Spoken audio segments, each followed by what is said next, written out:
Thank you for joining us here on 9 News as we continue to follow the shooting that happened this morning at Denver's East High School. Here is the latest. We know that 2 East High School administrators were shot by a student. That student had previous security protocol put in place, meaning that the student needed to be patted down when he entered the building every day. The student shot those 2 administrators in a private room this morning during that pat down. Those 2 administrators have both been taken to Denver Health. One has been in surgery in critical condition. The other is in serious condition but awake and talking. The suspect, as far as Denver police, is not yet in custody. They have a description of a black male with an afro, last seen wearing a hoodie with an astronaut on it. So we want to go out to East High School for the latest from Luis De Leon, who's been covering the story this morning. Denver Police Chief Ron Thomas was talking, Luis, about that student a while back.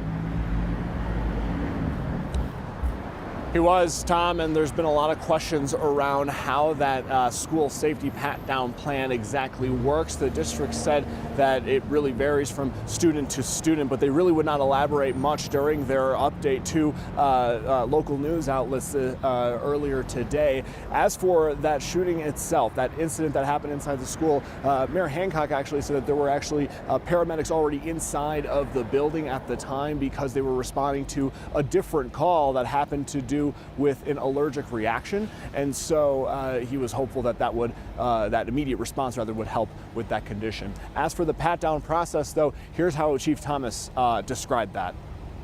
What I can share as it relates to the incident that caused those 2 injuries is there was a student, as was alluded to, and as part of a safety plan, they were undergoing a search. During that search, obviously a weapon was retrieved, a handgun was retrieved, and several shots were fired, striking those 2 individuals. So still a lot of questions surrounding that particular procedure right now. A lot of questions from not only members of the media, but from parents. It's a very quiet scene here now. Investigators still on the scene as they continue the investigation. But we have been speaking with parents and students all day, simply asking themselves, how can this happen again? Tom? And now we know that classes at East have been canceled for the rest of the week, and DPS Superintendent Alex Marrero said there'll be 2 armed officers at the school for the rest of the year. All right, Luis, thanks. Of course, all this happened less than 2 months after a student, Luis Garcia, was shot just outside of that campus. He died about 2 weeks later. And then this happened. Hundreds of students walking out of school earlier this month. They marched to the Capitol demanding stricter gun laws in our state.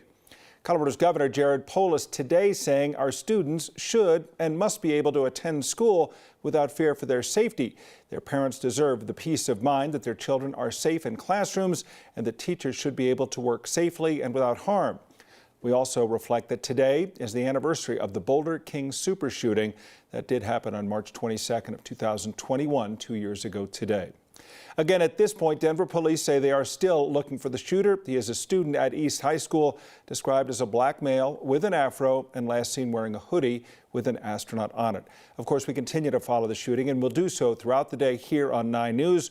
We'll have more coming up on 4 o'clock at 9 News, and anything that happens in between we'll have for you live, as well as the latest information always available at 9news.com.